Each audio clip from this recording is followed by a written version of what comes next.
Palestinian Solidarity Campaign says today's march to Parliament will be more than just a protest. It's a call to action.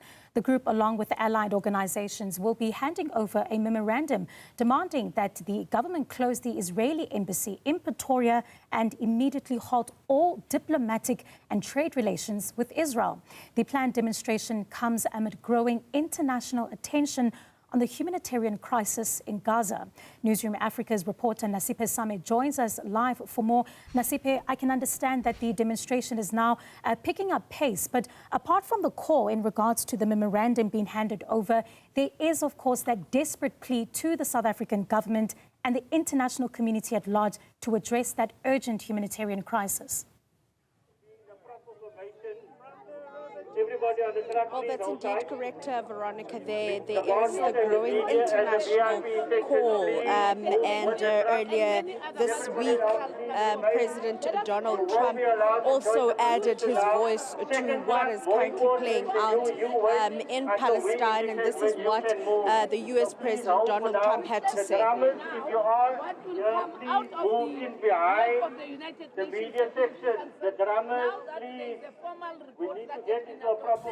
As everyone knows, I have also been deeply engaged in seeking a ceasefire in Gaza. Have to get that done.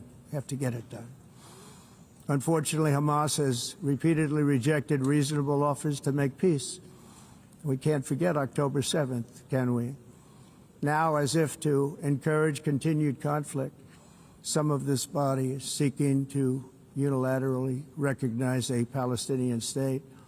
The rewards would be too great for Hamas terrorists for their atrocities. This would be a reward for these horrible atrocities, including October 7th, even while they refuse to release the hostages or accept a ceasefire.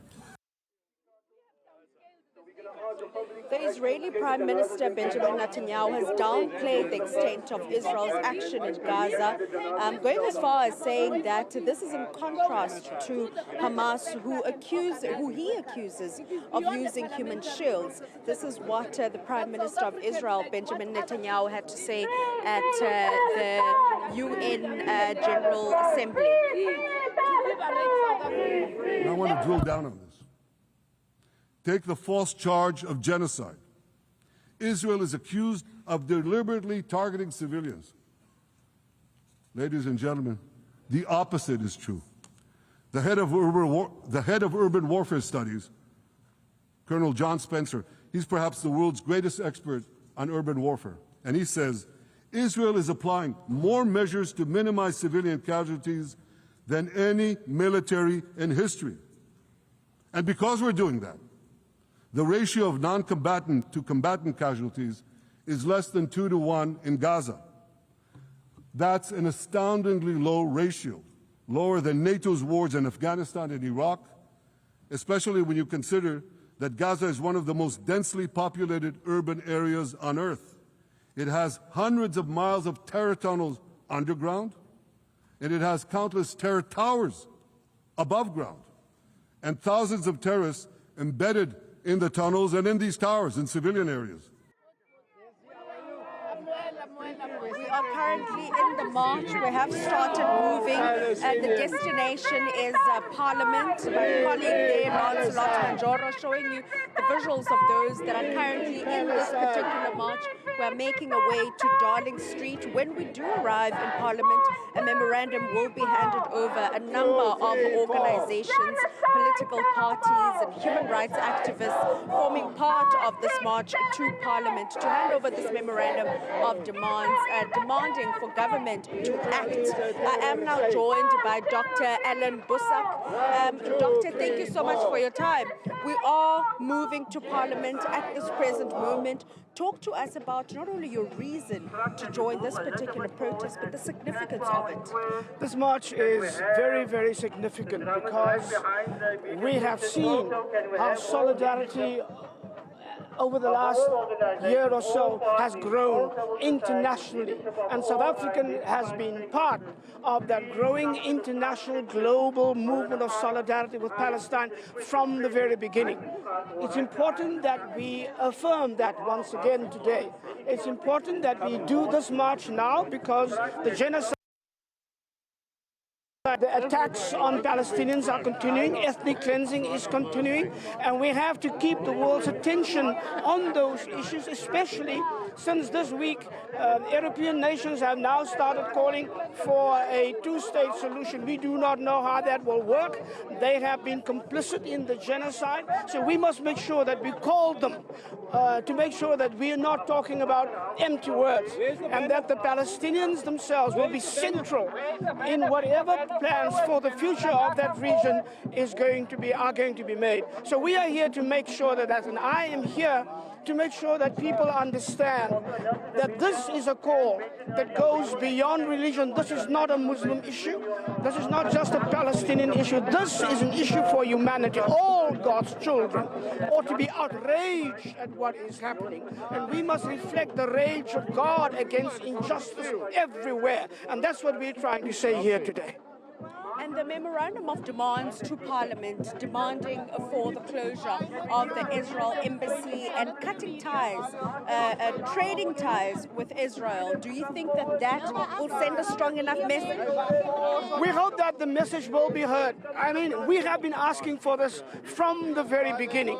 It is actually a shame that the Israeli embassy is still not shut down. It's a shame that we still have trade. It's a shame that ships with coal are still leaving our shores and our ports in Richards Bay this week to go to Israel. So we are fueling the with links to people in our government are actually profiteering from the genocide. So those issues, and we must make sure to our government that we will not stop until they concede to these very legitimate demands that the people have been making from the very beginning. Full implementation of BDS is what we want. And your reaction to the Prime Minister of Israel, Benjamin Netanyahu, downplaying what is currently happening in Palestine? One cannot even expect anything else from Netanyahu. Netanyahu is a documented liar from the very beginning. The man is a murderer. The man is a genocider. So no word that he says ought to be taken seriously by anyone in the world, and certainly not by world leaders. I think what he did to the United Nations this week is to try to taint the United Nations with his presence. And what we should be doing is what they are doing. They walked away from him, which means they boycotted him. We should be boycotting Israel in the same way. And the significance of having a political party, humanitarians, marching in the southern tip of Africa for this particular cause. That is very important because political parties in Parliament must make sure that the demands that we make, that the decisions that government makes are the decisions that come from the demands of the people.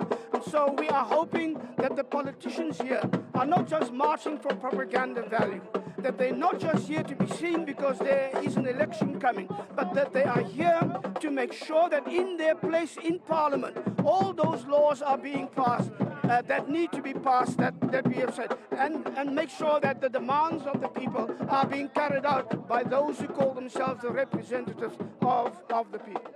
Thank you so much, Dr. Allan Boesak, humanitarian activist there, speaking to us not only about the significance and the reasons for him to join this march, but also calling on the political parties, many political parties that have joined this march, marching to Parliament, a call for action from government, saying that hopefully it is not because there is an election on the horizon, but because they stand with the people of Palestine, and the core reason behind this particular march, which is to call for government to save or cut all ties, political and economic ties with Israel, with what is currently happening on the Gaza Strip.